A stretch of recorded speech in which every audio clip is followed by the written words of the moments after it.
Texas. Brooklyn, Texas, Brooklyn, and heaven. Before you learn your ABCs, you learn that good things happen in threes like Texas, Brooklyn, and heaven. They made the blues a legal crime. The devil has such a terrible time in Texas, Brooklyn, and heaven. Yippee-yi, yippee-oh for the Alamo, where the flames are a welcome mat. Yippee-oh, yippee-yi for the lucky guy who hangs his hat in a flatbush flat. You wanna meet an angel face? My angels live all over the place in Texas, Brooklyn, and heaven.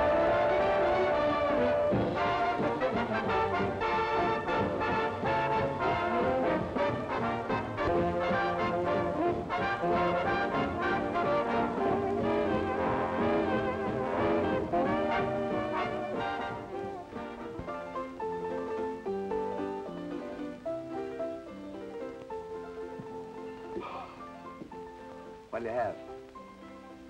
What's with that? What's with what? With that? Oh, house special. You have one? Yeah.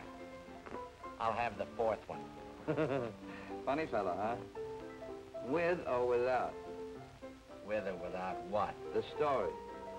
Is it long? Depends on how many you drink. Okay. Start mixing. I'm gonna work my way up to that free one. Hey, Mike.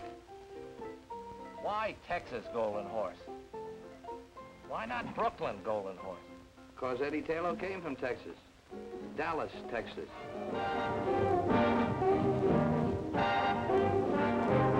This is Dallas, Texas.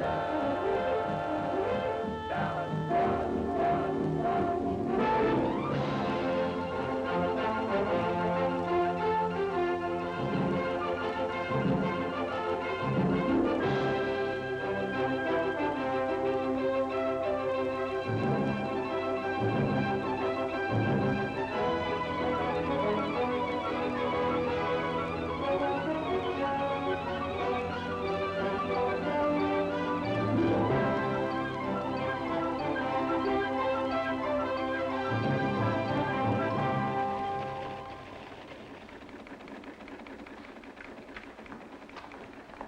Boy.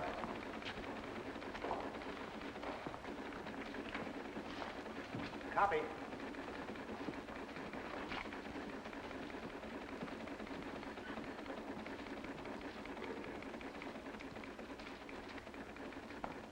Say, copy. Got anything for me? Nope. You don't expect to get anything for that place. Not on the Dallas News, do you, Eddie? That's good. I'm kind of busy here anyhow. Who are you kidding? Copy. I'll see you.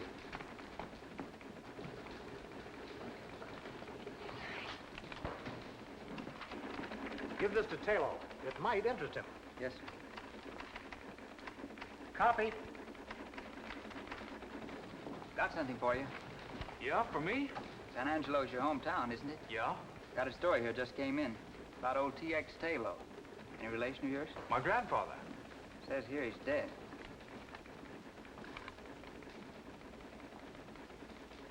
He was a very old man. Left you an inheritance, huh? Yeah. His own private money belt and a couple of 1875 Colt revolvers. Well, he remembered me. I'd forgotten him. Seems he didn't believe in banks, so he left me $6,000 in cash in his money belt. Copy. I'll see you.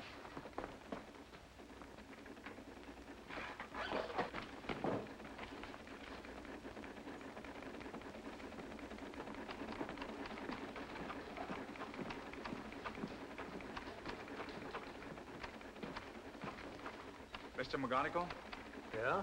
this is my last day here. Quitting?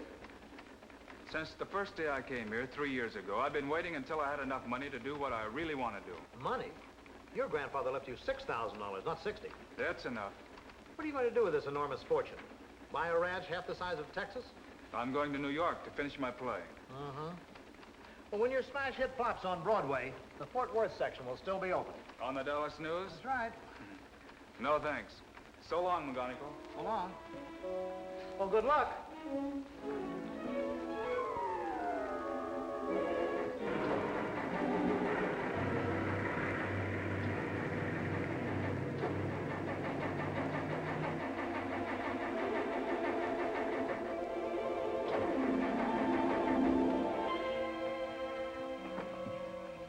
Eddie got off to a swell start. 26 miles out of Dallas, he had car trouble. But if there had been no car trouble...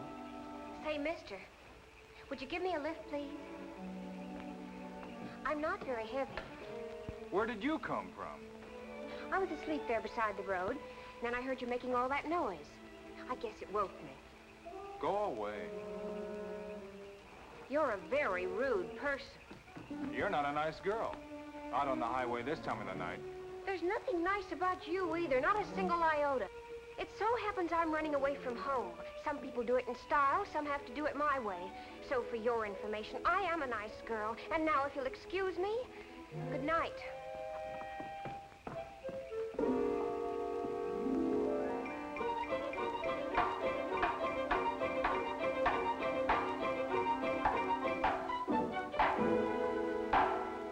I can't sleep with all that racket you're making. I'm sorry my car broke down in your boudoir. If you had one iota of friendliness, just one iota, I could fix your car for you. That I'd like to see.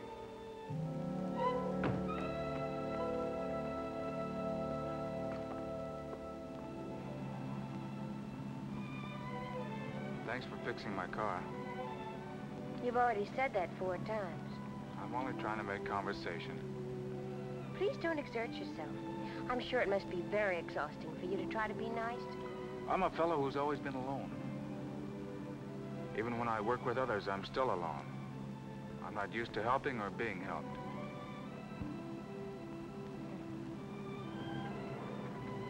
Isn't it funny that I should be running away from the ranch when that's what I like most of all? What ranch? Oh, didn't I tell you? It's the family ranch in Texas. It's just outside of Calinimo City, and it covers about 115,000 acres. And you should see the horses we have. 2,800 of them, not counting the wild mares in their foals. Look, miss, I know Calinimo City pretty well. There isn't a horse ranch within 200 miles of that place, and we both know it. Yeah, but if there was such a place, wouldn't it be wonderful? What are you really running away from? A gasoline station. That's why I know so much about cars. My brother and I ran it till he got married, and then when his wife moved in, I felt sort of unnecessary. You know, like I was crowding the place. Still, it's better than bucking the world on your own. Unless you have a grandfather who left you a hunk of dough. All I have is a diploma from the correspondence school. It's a very attractive diploma, though, and it says I'm a perfect secretary. Shorthand, typing, and business management. You've got a job waiting for you someplace, huh? No, but I'll get one. And then when I've made enough money, I'll come back to Texas and buy myself a ranch with horses. Oh, the loveliest horses. You haven't told me anything about yourself. You've been awfully quiet. We interrupt this broadcast to bring you a very special bulletin. Red Carr is still at large. Red Carr, who robbed another bank in East Texas this morning, was last seen steaming away in a fast black coupe. Up to 10 minutes ago, he had not been apprehended. Special warning to anyone who might see him. Red Carr always carries at least 2 heavy caliber revolvers. Approach with caution.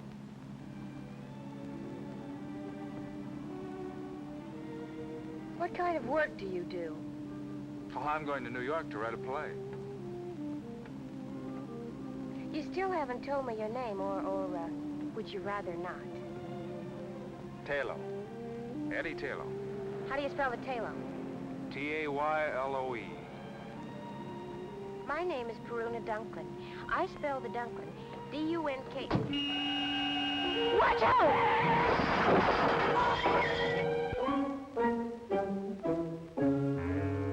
Put those guns down. They might go off. Thank goodness you've come out of it. I thought it was the sheriff and the posse. Sheriff? But it was only Mr. Tebow and the doctor. Now, think quick. They'll be in here in a minute. We'll use the name you gave me last night, Eddie Taylor. That's what I've already told them your name is. Are you listening to me? I'm listening. My name is Eddie Taylor. Good. And I'm your sister, Perry. My sister? It makes it look better. Red Car wouldn't be riding around with his sister. What's Red Car got to do with this? Who are you? Eddie Taylor. That's fine. And don't worry about your money belt. I put it under the couch after Mr. Tebow helped me get you into bed last night. I'm getting out of here right now. What happened to my shoulder? You're lucky you're alive. I don't know. And who's this Mr. Tebow? This is his house. He lives here alone. His wife ran away with the dentist, but he doesn't care, he says, because now he doesn't have to pay the bill. Anyway, he helped me get you here after the accident. You remember the accident, don't you? Remember it. I'm still in it. It's getting worse. And we're so fortunate that Mr. Tebow didn't recognize you. Let's get something straight. I'm not Red Car. Of course not. You're Eddie Taylor. We agreed on that, didn't we? It's not a matter of agreement. I am Eddie Taylor. And I'm your sister. I have no sister. You better have one if you know what's good for you. Hello, Doctor. Hello, Miss... Taylor. Perry Taylor. And, you're... I'm Red Car. You've heard about me, Doc, haven't you? Why, everybody around these parts knows about Red Car. What are you nodding your head for? Don't you believe I'm Red Car, don't you? Yeah. And now, perhaps it would be better if I talked to the patient alone.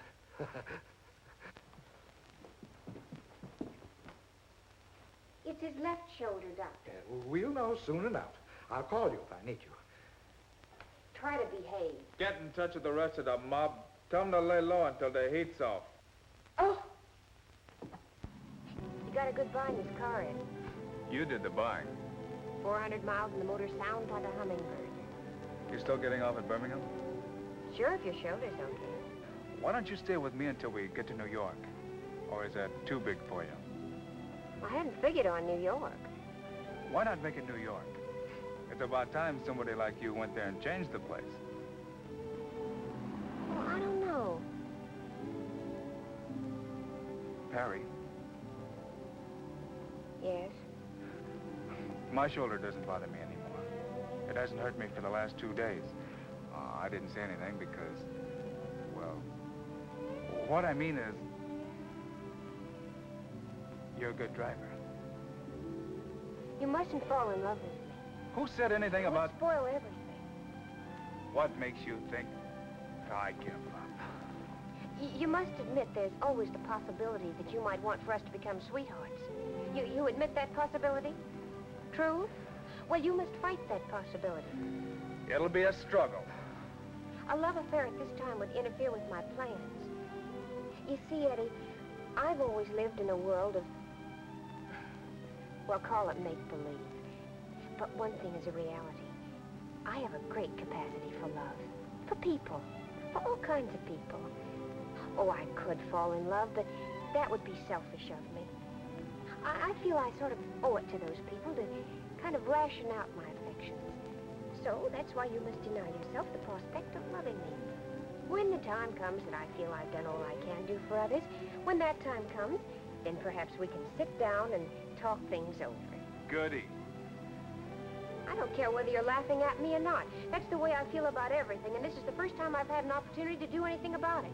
So please, be strong, show character, and don't fall in love with me. Perry, Yes? do me a favor. Good. Shut up.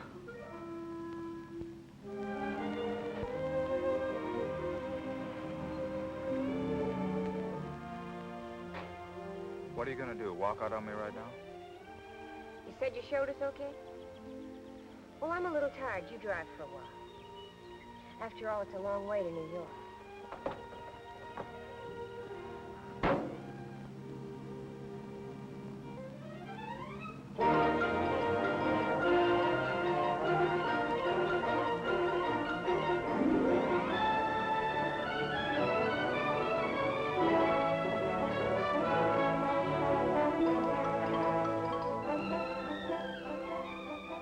For 6 states, she talked his ears off. Of course, Perry knew he wasn't Red Car. But she kept up a act just for the fun of watching him blow his top. And all the time, he didn't know that she was giving him the needle. It's funny how some gals know just when to use reversed English.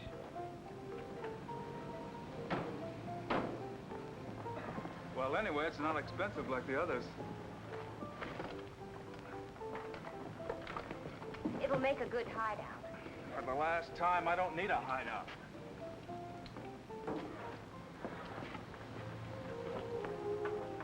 Well, goodbye.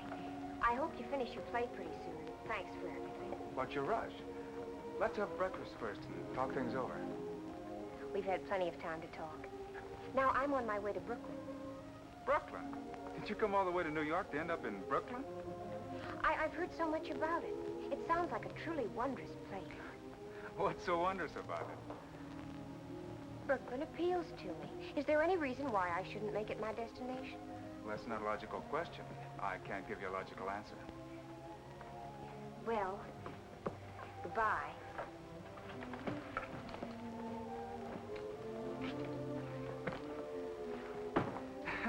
I hate to see you rush off like that. Eddie, you're being romantic. I give up. In plain and simple language, goodbye.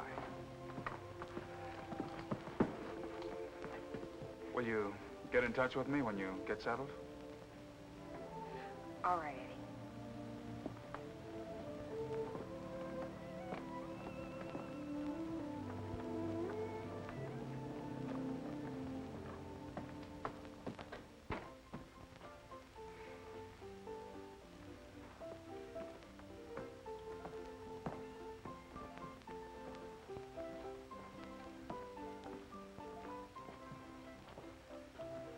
Let me have a room and bath, please.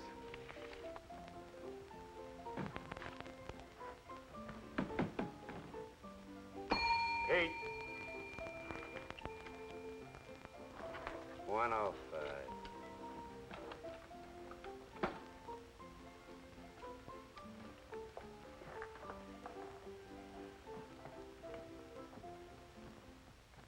I'm not a bellhop, you understand. I'm a kind of a general all-around everything. A bellhop would starve to death in a flea bag like this. Present company excluded, the customers here are anti-tipping. That's why I gotta be illegal to make a living. Like I take small bets from the horse-playing set. I got a regular clientele. You can become a member. Where's the phone? No phone. A hotel without a telephone? Downstairs near the bar, there is a public phone for the accommodation of the guests. That's very accommodating. Frankly, it's a plot against the customers, to make them drink. You see, every time you go down to answer the phone, you buy a drink. Well, what if I don't want to drink? Don't be a character. You get into the habit. That's why Mr. Simpson yanked all the phones out of the rooms. Let them do their phoning in the bar, he said. That'll make them drink. Understand the psychology? Well, I don't want to hurt your feelings, but I don't understand the psychology. Look, I'll explain it to you very simple.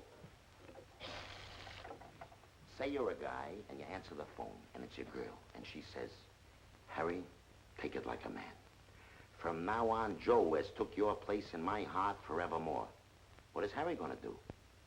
There is a bar, all laid out for him. Congenial company, and a bartender will listen to anything. What is Harry gonna do? Right.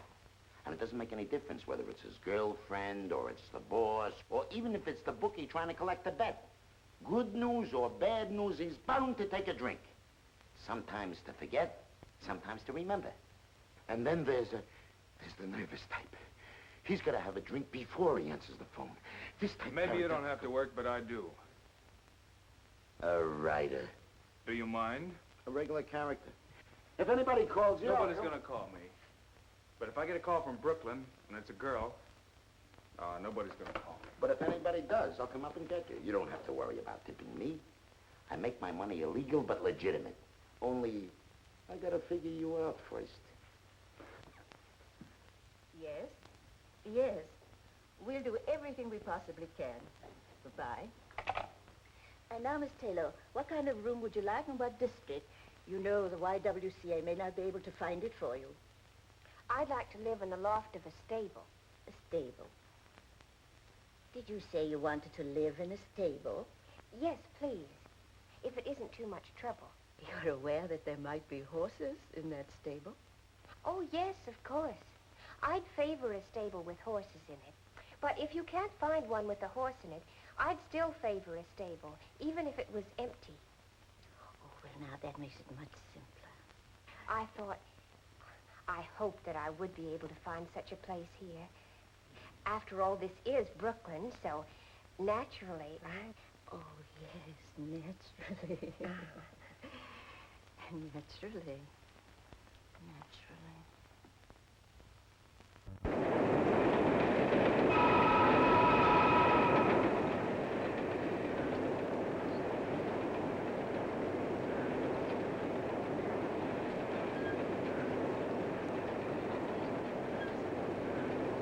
Here, Charles, share this with me. Thank you. Delighted, my dear, delighted.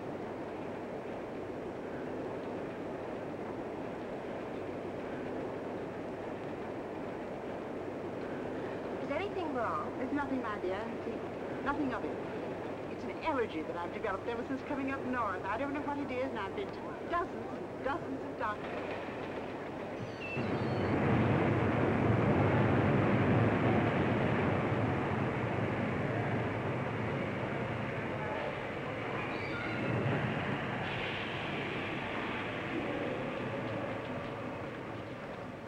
That wasn't a nice thing to do. My dear child, I am ashamed of myself. You'd never think I used to be able to empty a purse with a hand as light as a goose feather. You could have asked. I ask no one. And anyway, with my police record, I shouldn't even be seen on the streets. By the way, honey, before you call the coppers, would you treat me to a meal and a mere gesture? And I promised not to run away. I couldn't,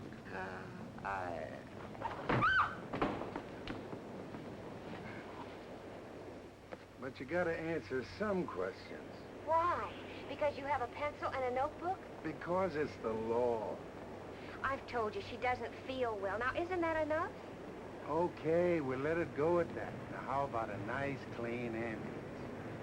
None of that, dear boy. No ambulance. But you're sick, lady. Why make her sicker? Ambulances, hospitals, a lot of questions. I know the whole routine. Very unhealthy, all those questions. Okay, then just give the facts. What's your name?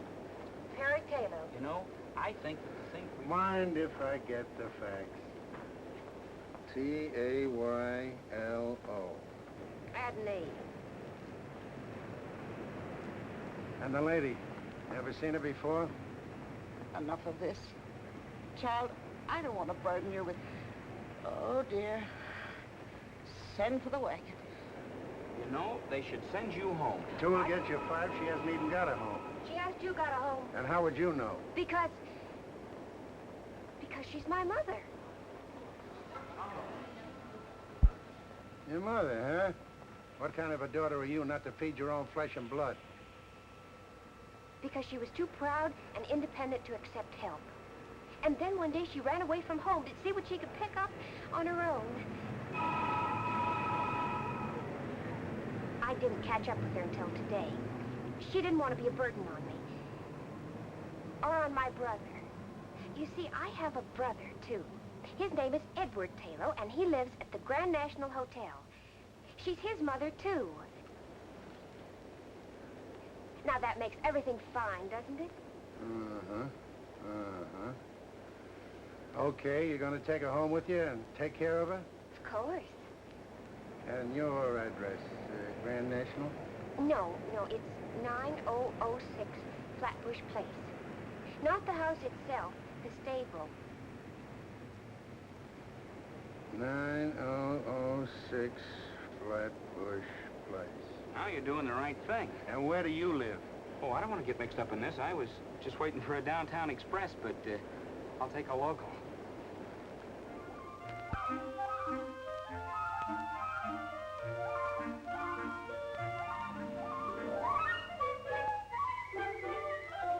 Will one of you sweet girls please say something? My daughter and I have answered all of your questions. How much longer do we have to stand here? Maybe they don't want us to rent the stable off. We do. You appear to be satisfactory. You don't drink, you don't smoke, and you're not given to entertaining gentlemen callers. Very satisfactory. Then we can have it? Yes, we'll show it to you.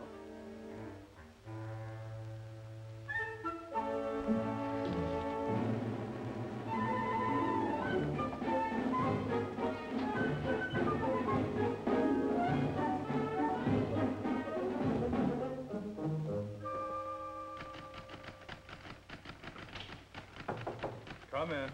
Telephone for you. For me? The police department. What's a gag? Why should the police want me? Don't be disturbed, character. When the police use the telephone, it can't be anything serious. Maybe they just want you to identify a corpse. It's okay, you can go that way. We're informal here.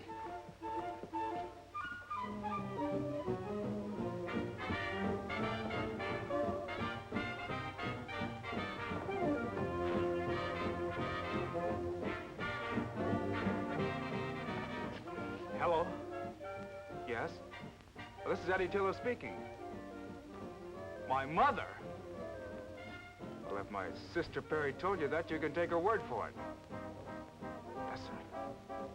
I'll see to it that my mother is properly fed from now on.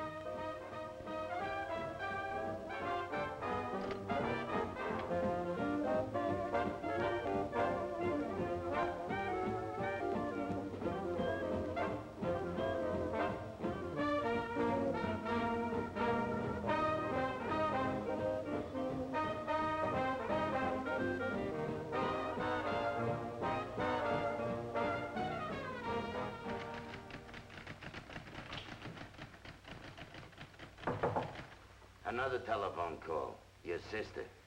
Tell her that I'll take it.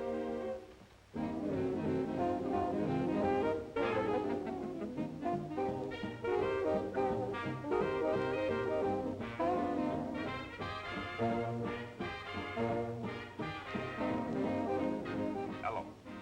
Now, look, Perry, Yes, the police call me. No, they didn't fingerprint me. Listen, Perry, how can you get yourself into so much trouble in so short a time? There's been no trouble, not one iota. As a matter of fact, I have something good to tell you. I found a wonderful mother for you. But I don't want a mother. But Red Car needs a mother. Don't you understand the psychology? I don't care if Red Car needs a mother. I'm trying to write a play. All right, but don't get hysterical just because I was trying to help a nice lady who was hungry. So I arranged to have our mother stay with me. Go on, give me the facts. Now, if you'll promise not to get mad, I'll explain something about our mother. You see, many years ago, she had a sort of a tendency to pickpocket. Did you say that our sweet, loving mother is a notorious pickpocket with a long prison record? Will you or will you not stand by me? Of course I'll stand by you. What else am I going to do? But, Perry, please, can't you get yourself involved in something simple? Like a triple murder. Oh, Eddie, I'm terribly sorry I've been such a burden to you. And you have my solemn word that I'll never do anything to make you angry or upset you again. Okay, Perry, okay. I'm not angry with you.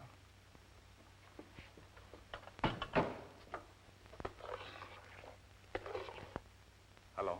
Hello, Perry? Perry? Hello?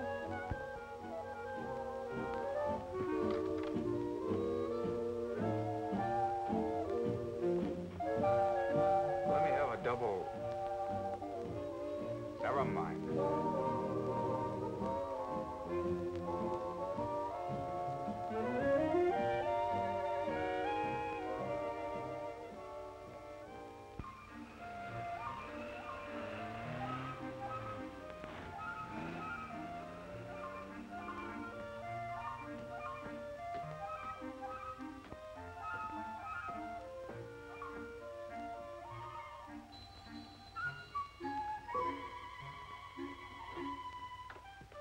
Yes? I'm Eddie Taylor. I'm expected, I believe.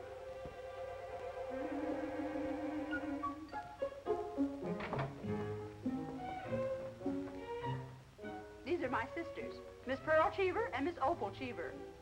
How do you do? He doesn't resemble his mother. He doesn't resemble his sister. No.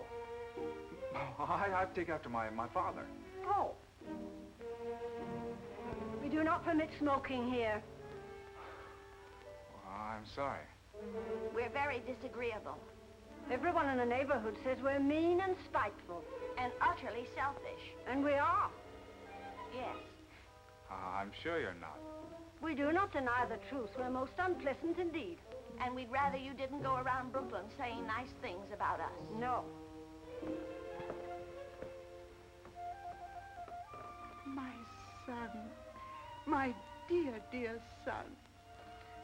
It's been so long, my darling boy.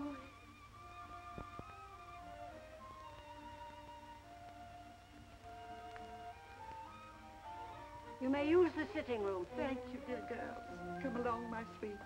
Remember, no smoking.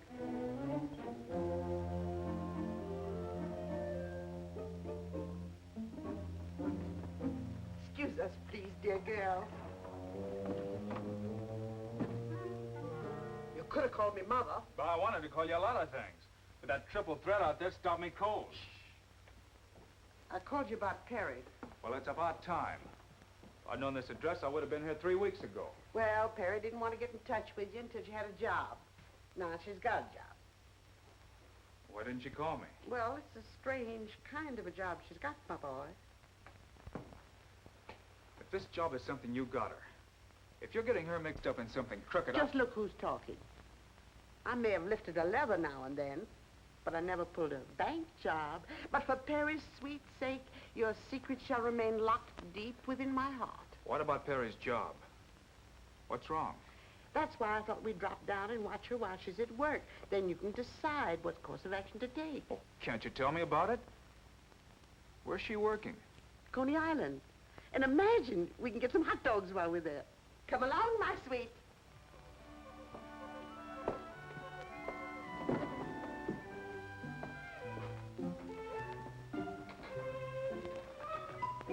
What time will you be back, Mrs. Taylor? Oh, in an hour or 2 or 3. And thanks for a most unpleasant time. You must come again, Mr. Taylor. Oh, I will. Anytime I want to get depressed.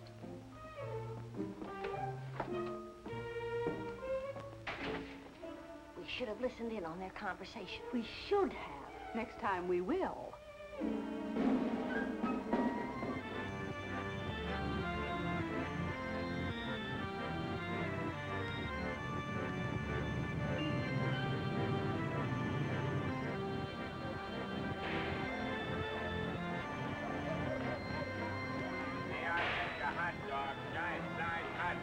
Coney Island special, 12 inches from head to toe. I'll have one.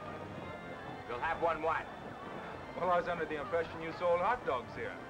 Well, speak up, buddy. I can't read your mind. Here, get your hot dogs. Everybody likes them. Only 10 to a customer. Mustard? No. Take it or leave it, buddy. In this business, we got a short season.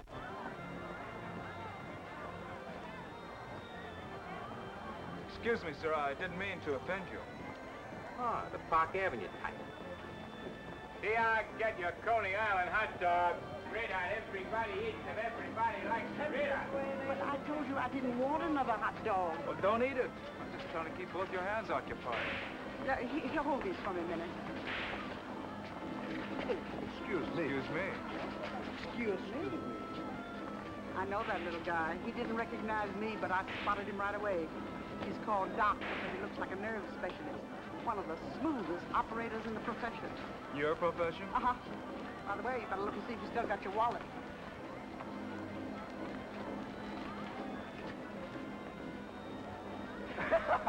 I knew he was lifting levels the minute he bumped into you. And I suppose you lifted it from him to prove to me that you've reformed. No, child.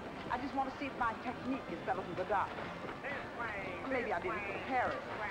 But I wish you wouldn't say I'd reform. Makes me feel so old and useless. For your pleasure, I give you the greatest entertainment value on the Midway. Ziggy's internationally famous water nymph. This is it. What's Perry doing in there? We're down here to find out. And I hope she can swim.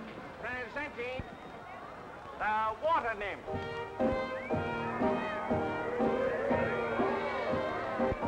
There they are, everybody. Ain't they us world? And each one born and bred in Brooklyn. And this one, all the way from Texas. But they're scary. Say, she's all right. Folks, these girls are not only gorgeous, they're daredevils, as you will soon see for yourselves behind these closed walls. And now, ladies and gentlemen, I'd like to have you meet the girls personally. Honey, tell the folks your name. Jean Dean. Linda Lombard. Merrill Nemeth. Mill Patrick. Joe Jordan.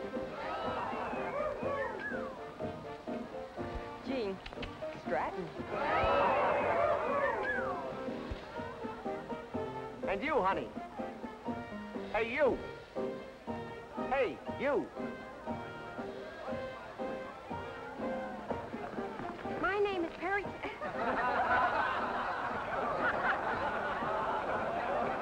My name is Perry Taylor.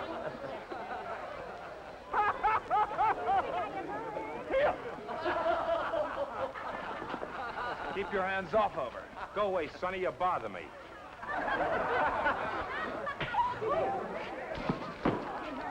Right down this way, folks. Come on down, right down this way. The biggest show on the Midway. Come on down, folks. The biggest show on the Midway. The show is going on now. Right this way, folks. The biggest show on the Midway. See the fire eater, folks. Come on down, right down this way, folks. Come on down. See Bajumbo's a beautiful Siamese temple dancer. Tickets right this way, folks. Go right in. Right over this way, folks. Get your tickets.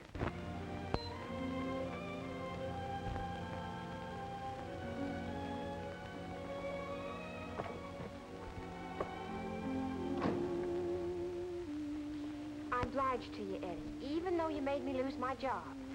I'm obliged to you because I know you meant well. But in the future, please let me pick my own jobs and you stick to your playwriting. Oh, what's the use? I give up. Here. Call it a loan or whatever you want. You'll need it until you get another job. Well, thank you, but I'm not looking for charity. Good night. Hey, mother of mine. Here, you try to give it to her. Well, she said she didn't want it. I know, but you're slick enough to figure out a way of getting it to her. Or are you going to get high-hat on me, too? Frankly, yes. We, and I speak for my daughter and myself, want no further interference from you.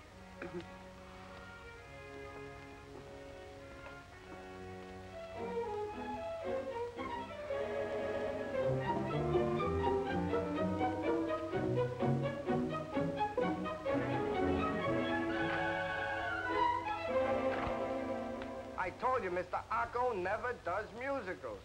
Junior, how many times do I have to tell you to keep that phone off the hook when I'm trying to eat? Eating? Yeah, I was having a little snack in there, but I've got a very sensitive stomach, and I can't eat a thing with the phone So ringing. you mean to tell me that you've been eating all the time I've been waiting? Junior, Yeah? who is this man? He wrote a play.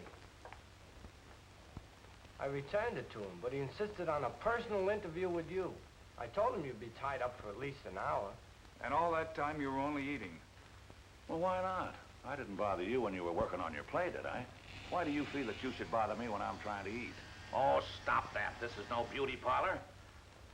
Now, do you mind if I return to my chicken sandwich on white toast with no dressing? Wait a minute. Before you go, I would like to know something. In fact, I've reached the point where I must know. You see, everybody on Broadway has turned down my play. Now that I've exhausted the field, I've got to know. Should I try to write another play? I never read your play. You know... Well, how could you turn it down? Because Junior didn't like it. Junior didn't like it. How could you let a thing like that pass judgment on my play? Now, wait a minute, son. Take it easy. Junior has an uncanny eye for anything that looks like a potential hit play. Why, he could get 1,000,000 jobs tomorrow any place on Broadway. But he's my son, and I won't let him go. Junior, tell the gentleman if he has any talent. I don't care what he thinks. Well, you asked me a question. Junior will have to answer you. I can't. All right, I'll take his opinion. So Eddie asked Junior. But even Junior didn't like it. Nobody liked it. Eddie was a bust. When I met up with him, Eddie had fire coming out of his eyes and smoke coming out of his ears. Hold it, Mike. You better hitch up that third horse.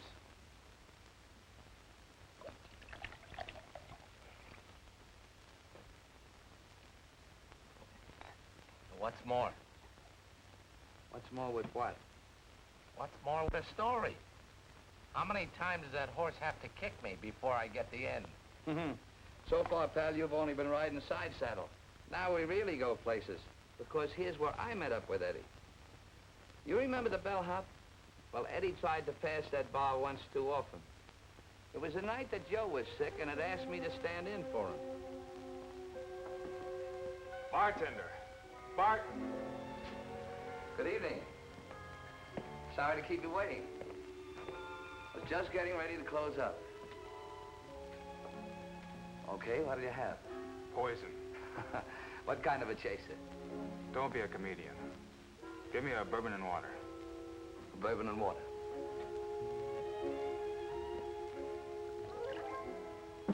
You can call me Mike. Why? That's my name. Oh.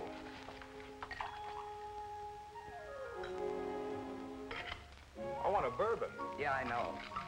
But I want you to try one of these. It's a little concoction of my own. Look, I ordered a straight bourbon. Yeah, I know. But just try one of these.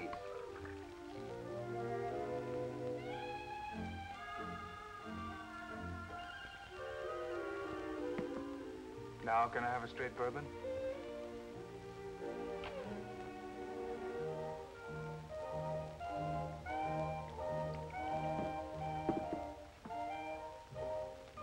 Good, huh?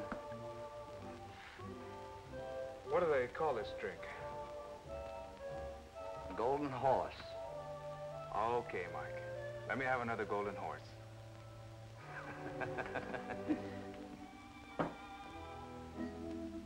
You're new around here, aren't you, Mike? Hmm?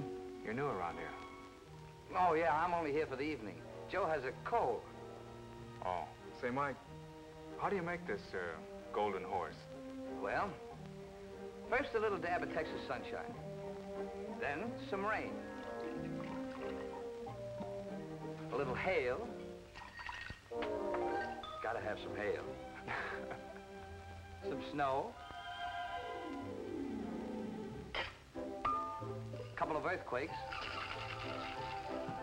Then you make a very tiny waterfall out of it. Just a little teensy one. And you top it off with some good old Mother Earth. I like you, Mike. You've got a great sense of humor. Pour one for yourself. Thanks, Eddie. How'd you know my name was Eddie? Oh, he told me when you first came in. Oh.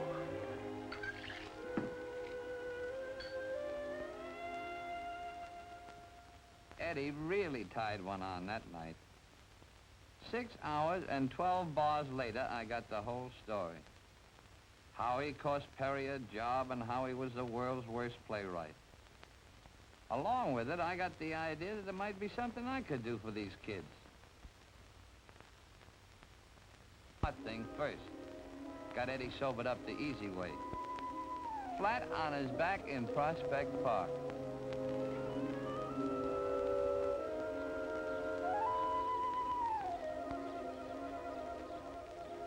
Mike. Mike? How is it, Eddie? New world's record for a hangover. Well, the Turkish bath ought to help you a lot. There's one near here, too. Best Turkish bath in Brooklyn. Brooklyn.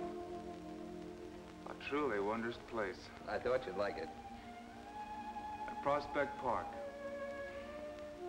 Oh, I could lie here for hours. It's like Texas, without the sagebrush. You know what I need?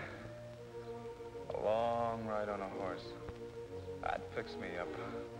Well, let's try the Turkish bath first.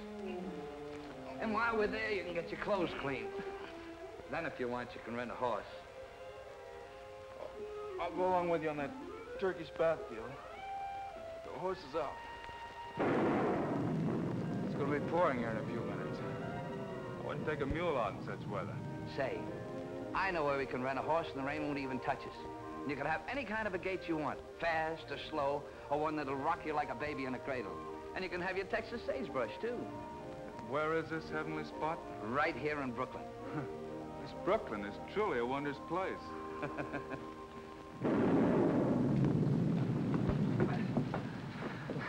The Turkish bath was one thing, but this I don't believe. Here I get to ride a horse through sagebrush? Come on, Eddie. So I took him to Mr. Gaboulian's riding academy. It was strictly out of this world, and that included Mr. Gaboulian. He was a whacked-up guy, a fugitive from Ripley. Wow. What is it, a zoo? Mike, you're a man of your word. It's all here. But I'm wondering if I am. Well, it was a place a man could go when he got fed up working 9 to 5. For 2 bits at Mr. Gaboulian's, he could live dangerous, sail the 7 seas, and track down wild game. Yeah, the academy was something. And it was just what the doctor ordered for the kid. Soon as Eddie got 1 foot inside the place, I could see his troubles begin to peel off. I give you your choice of any horse in the place. Use that one.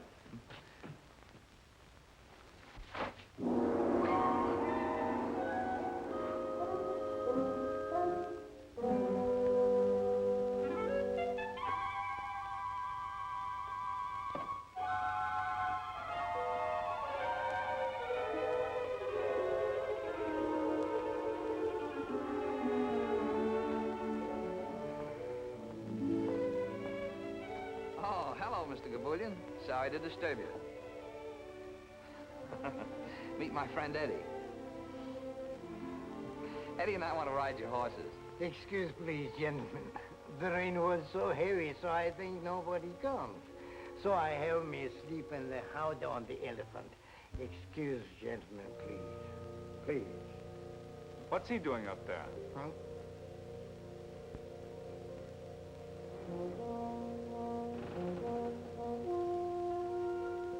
That's Captain Lars Jean. He was a real skipper once.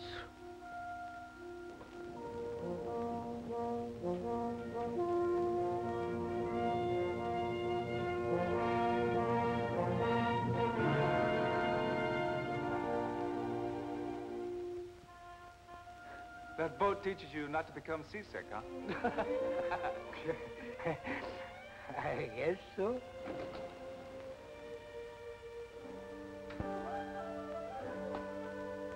Excuse, please, gentlemen.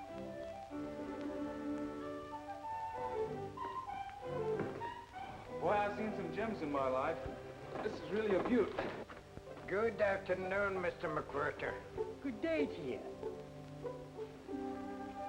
It's a miserable day out. Oh, sure. It's good that you are here.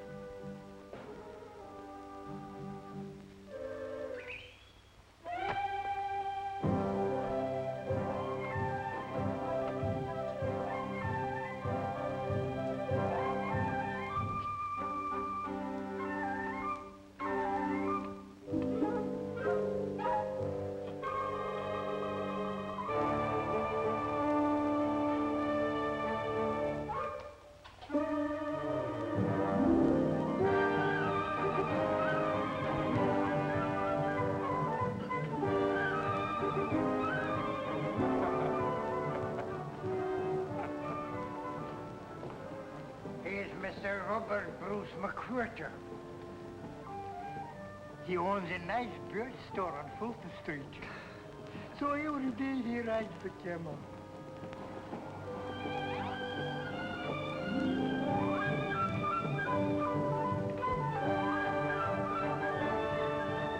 He looks like he's having a lot of fun. A lot of fun? That's the only thing that makes him happy.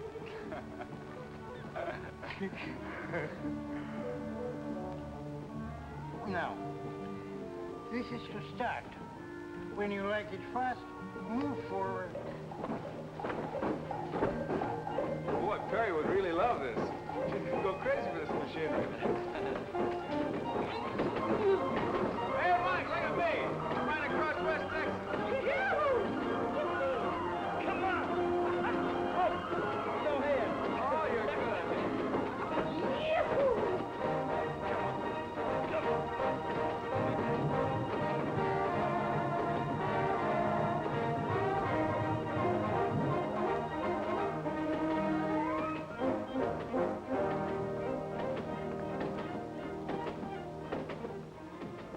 Mr. Gabulian. Yes? I want to make you a business proposition. You see, I want you to hire a young girl to help you run this place. maybe I better wash my face. My eyes, maybe they are open, but my mind is still asleep. Excuse me, please. Mr. Gabulian. Yes? She'd be wonderful for you. She loves horses, and she could fix any mechanical gadget in case something should go wrong. You make a joke. Excuse me, please. Mr. Gabulian! And yes? I mean it most seriously. She would be a real help. Help me what, sir, please? Help me not to see a customer? Help me not to pay the rent? Help me not eat like a man should eat? Help me that way, mister? No, it's not right. You shouldn't make fun of me. Excuse me, I go back to sleep. Mr. Gabulian. Yes. I know you can't afford it. So I'll give you her salary every week, and then you can pay her. Or in other words, she'll be getting the job on her own. Understand? Why should I go back to sleep? I stand here and I sleep already. Don't you see? This girl needs a job. And I want her to have this one, here. You'll have someone to help you. And it'll cost you nothing. It will cost me nothing? Absolutely nothing. I'll even pay for the ad in the paper. Wanted. Young girl from Texas. Must know and love all kinds of horses. Must be honor graduate of correspondence course. Now remember, the only one you hire is Perry Taylor. Perry Taylor? I'll write it all out for you later. What have you got to lose? Just think, Mr. Gabulian, you can sleep as much as you want. I think it over. What is there to think about? Nothing. Only it makes it sound like better business. So I think it over for a minute, please. Then I give you my answer, which will be yes. Swell. Now, we each put in a nickel to begin with.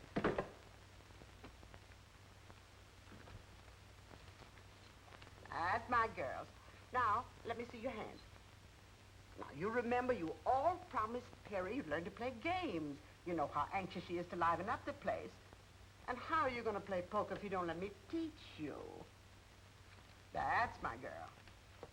Well, you have a very bad poker hand, dear. 2, 4, 7, 10 jack, just nothing at all. But if I were you, I'd hold on to this jack, because that's your highest card, see? And ask for 4 more cards. I'll gladly give them to you. Nice, fresh, new ones. Now, no, you hold on to that, dear. Now, Ruby, let me see what you have. Why, that's wonderful. You've got a pair of 4s. Now, if I get a pair of 2s or 3s, you'll beat me, you see. You see how simple it is to play poker? Now, dear, let's see what you have.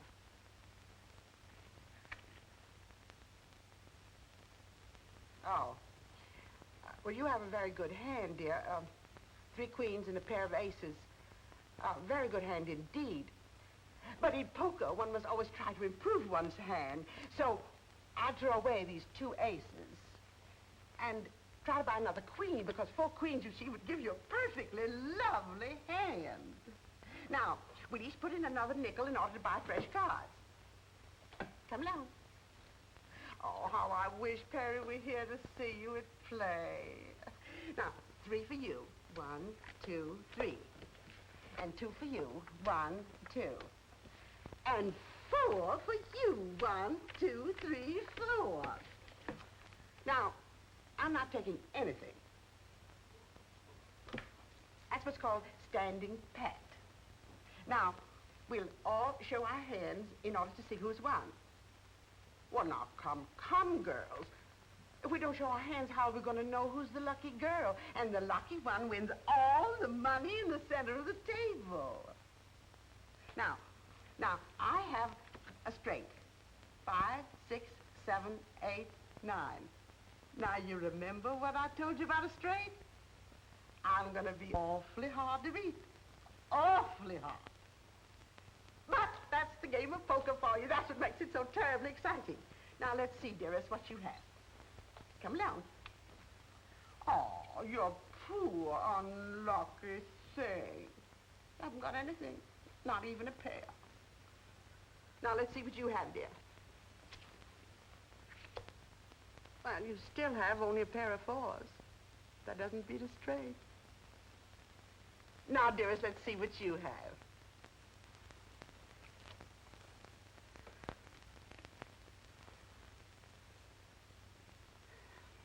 Four queens. 4 of a kind beats a straight. That's what you taught us. I sure enough taught you that. I sure enough did. Well, we'll have to try another time. I've got a job, a new job, a wonderful job, a most heavenly job. Oh, good news is always good news. I'm so happy for you, darling. It's just what I've always wanted. Horses and a camel and an elephant and a lot of other things. I didn't know the circus was in town. It isn't. We always know when it comes. We always get free passes from our grocer, Mr. Brickle. No. It's a riding academy. And all the animals are mechanical. But they're so lifelike they're practically real. And I'm to be executive manager. Isn't that too good to be true? Oh, no. But I've got to have a riding habit. I wouldn't look as if I were running the place unless I did. You know, I've noticed that our dear, dear Chiva sisters are very handy with the sewing machine. We've never made a riding habit. Only Mother Hubbard's. And slip covers. Yes, but under my supervision, dear girls, you'll make a riding habit, a more than suitable riding habit. But first, let's return all the losings to the losers. You were the only loser. Well, I guess I'll have to teach you how to play gin rummy. There were about 50 other girls for the job, but I got it. All in all, those 3 ghouls downstairs clipped me for $8.40. I tried blackjack, casino, double solitaire. I even invented a game and called it Chuck Full of Luck. But that's a commodity on which the Chiva sisters seem to have a monopoly. But it's worth it. Do you notice how congenial they've become?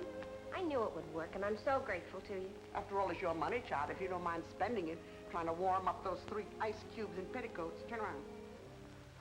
Not that I think they ever will warm up. Oh, yes, they will. I've already convinced them to come to the academy one of these days and try a ride on the animals. I don't get it. This concern you have for other folks. I don't get it at all. I've met a lot of people in my day, both inside of prisons and outside. But somebody like you, what do you expect to get out of it? Oh, if I can make people happy, it makes me feel good, that's all. Well, what about making yourself happy? But I am. Very. I'll let you in on a little secret. You're not. And I'm referring to that certain party named Eddie Taylor. You know, I was in love with my probation officer once. I had such a crush on him, it gave me a thrill just to report to his office. But of course, I had to curb any display of affection because, after all, he was my probation officer. But you and this Eddie. How do I look? Don't ask me, ask Eddie Taylor. Dear child, you interfered in my life, so I feel I have a right to interfere in yours. You did something that state prisons, penitentiaries, small jails, and 8 parole boards couldn't do. You made an honest woman of me. Of course, there's enough larceny left in me to keep me attractive. But I want to do something for you. May I, sweet? I know what you're going to say. Well, then why don't you do it? I can't. I can't now, not until he's finished his play, because that's what he wants to do more than anything else in the world. And I wouldn't want to clutter things up for him. You could help. That's what a woman's for, to make a man think he's successful. Oh, no. He told me definitely. He works alone. After he's a success in the theater, then maybe... Well, maybe then. Well, I tried to help. But you have. If I were certain, if I were really certain that Eddie wanted me, you know what I mean. Well, the least you can do is to call up that idiot and tell him you're working and where. I'll do it right now. Eddie.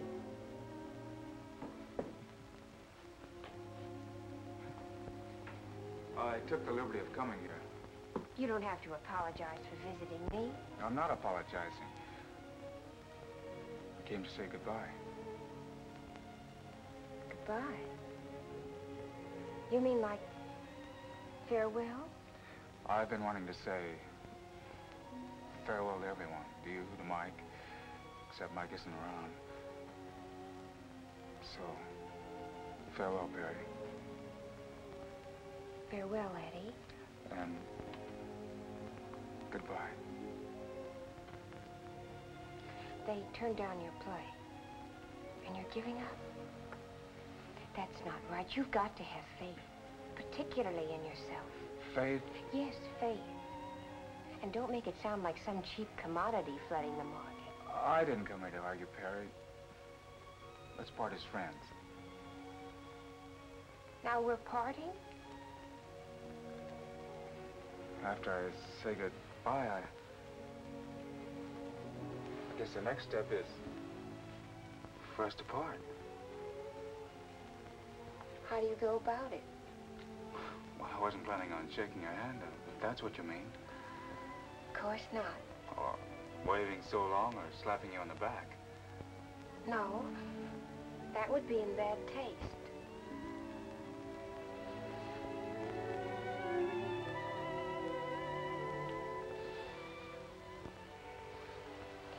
You may fall in love with me now. Thanks. Mr. Gabulian. Yes? I have figured out just how this business should be run. You see? I've made a graph according to seasonal changes. Excuse, please, I go back to sleep. And Mr. Gabulian. Yes? I have made a very detailed study as to why business has been bad up till now. The study she makes.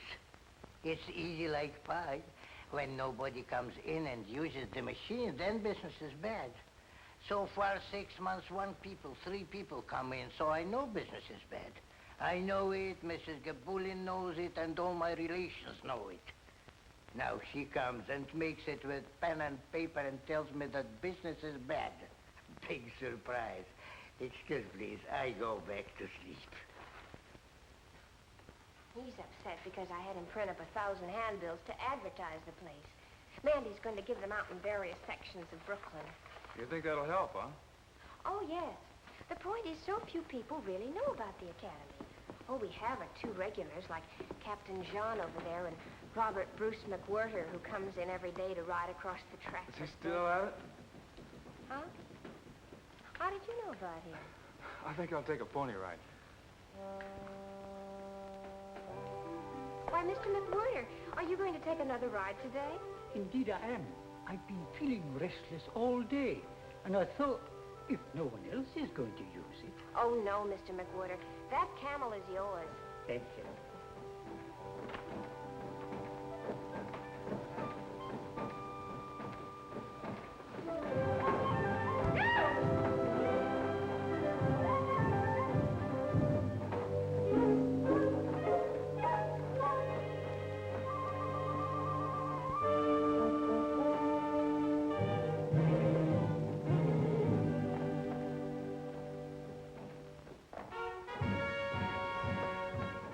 I just brought you 3 more customers.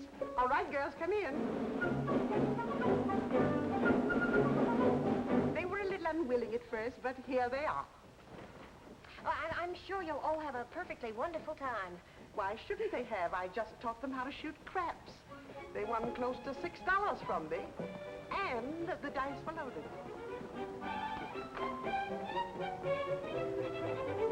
May I offer you the finest horses in the stable? Oh, thank you. Now, you 2 girls take this one. Can I help you, Mandy? Thank you. I don't need any help. It's cheaper. Come on over. Stir up. Up you There we are. Fun. What did I get, Mia?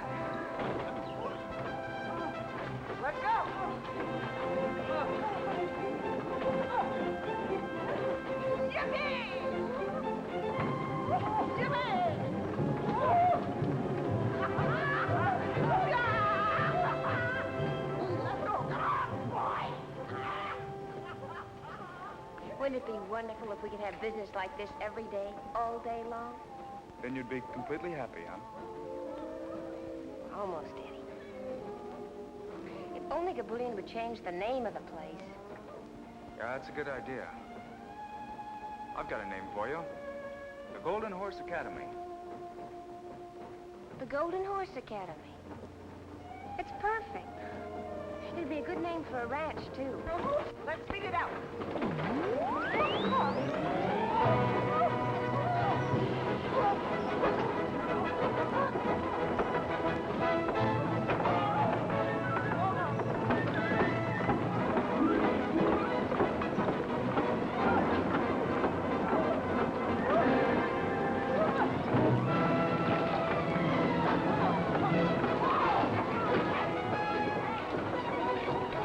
What can that be?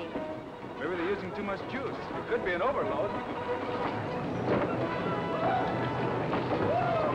Will you do something? You hear me, Mr. Gabulian? You do something right now.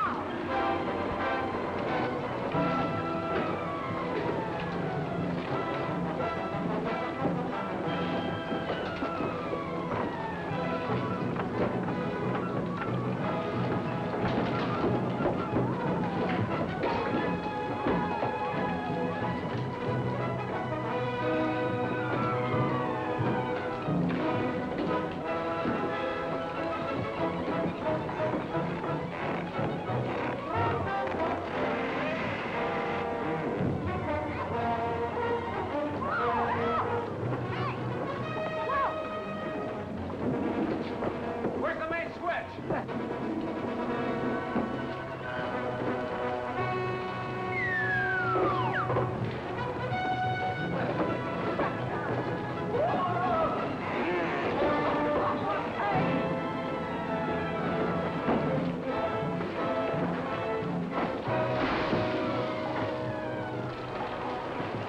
Ship ahoy!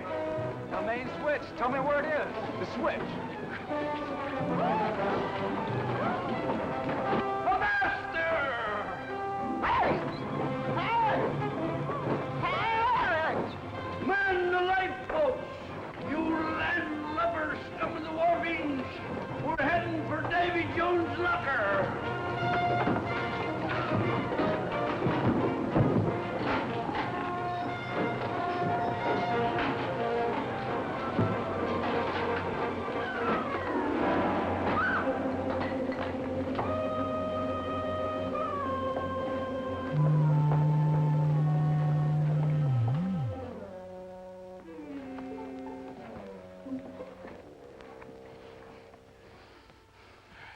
What happened, please?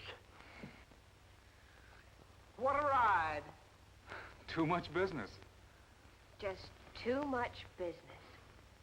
Yes. You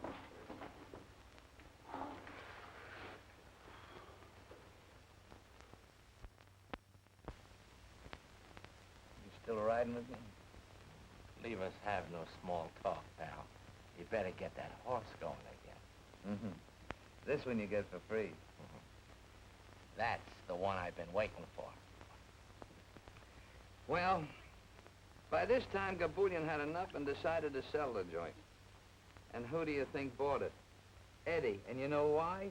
Just to keep Perry working, just to give her a job. Of course, Perry didn't know that Eddie sunk his last $800 in it.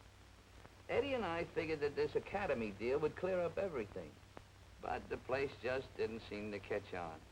Even with Perry running it and with all the faith she had in it.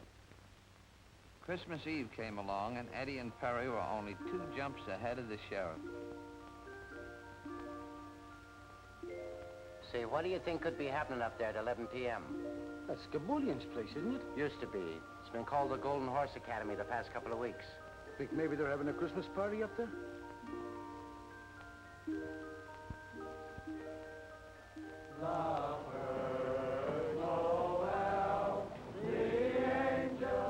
We had a big party. Well, it was supposed to be big. But we wound up just trying to be gay. Robert Bruce McWhirter showed up, along with a whole gang of Santa Clauses, all members of the Big Brothers of St. Nicholas, South Brooklyn branch. The old boys rode the stuffing out of the menagerie, but the cash register never rang once.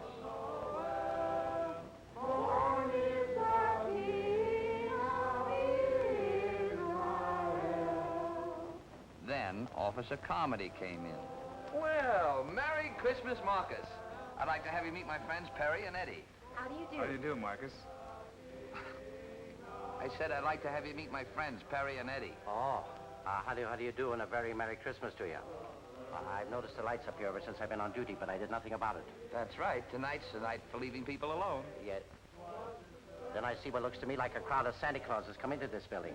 I follow them in. Get the point? Oh, great work. When I saw his eyes pop at the place jumping with Santa Clauses, something snapped in my noggin. Strange, yes. But nothing that would make me report this incident to headquarters. You see, Christmas Eve is a night for leaving people alone. What do you mean there's nothing wrong? Huh? How would it look if a passerby saw them come in and reported it to your superior officer? How would you look if you said you didn't think it was important enough to call the station when you saw a horde of Santa Clauses come in here and take over the Riding Academy at this time of night? You think I ought to check with the sergeant? Is that the sort of thing that happens to you every night? But this is Christmas Eve. Well, does that explain the situation as far as an officer of the law is concerned? Don't let anyone leave. I'm going to call the station. Come with me. Give me the numbers of all the newspapers. Manhattan as well as Brooklyn. Hello? City desk, please. Soda, Pop? Yes, dear. I'll have just a teensy. Well, really, girls, there's a limit to how far we can go. Why? I don't know. Yes. Well, just a few.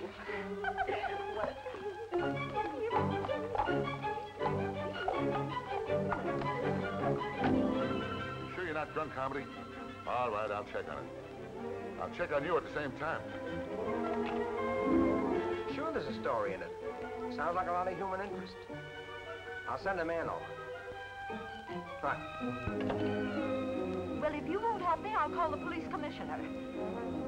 I tell you, he does this every Christmas Eve, but he always gets home in time for dinner. Something must have happened to him. Here's a newspaper in the Bronx. Well, give it to me. We want complete coverage. 50 Santa Clauses? This time of the night? Have you got the address? Yes, Alice, I've already called the police. Oh, you have too? Well, what could have happened to them? We just got a tip about 100 Santa Clauses, all drunk, running wild someplace in Brooklyn. Yes, lady, I got all that. Now, how was your husband dressed? Oh, like Santa Claus, huh? Maybe he got stuck down the wrong chimney. Now, look, lady, don't take it so serious. We'll find your husband, all right. No sense of humor. Gin.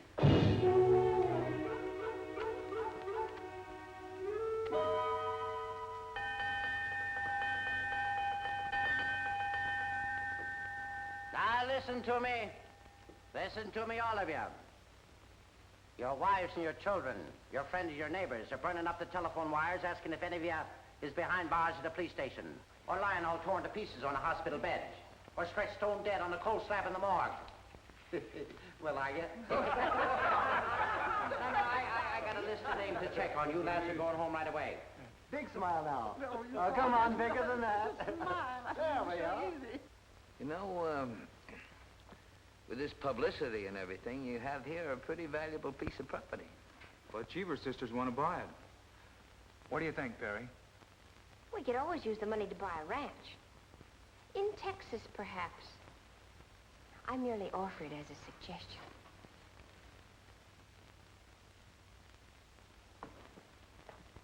We'll raise herds of golden horses, Eddie. Real golden horses.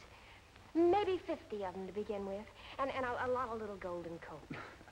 100 golden horses, Perry, to begin with. And after that, well, maybe many more.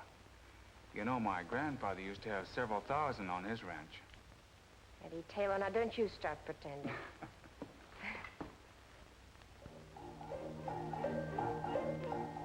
And so, Eddie and Perry got their ranch, which is what they both wanted all the time.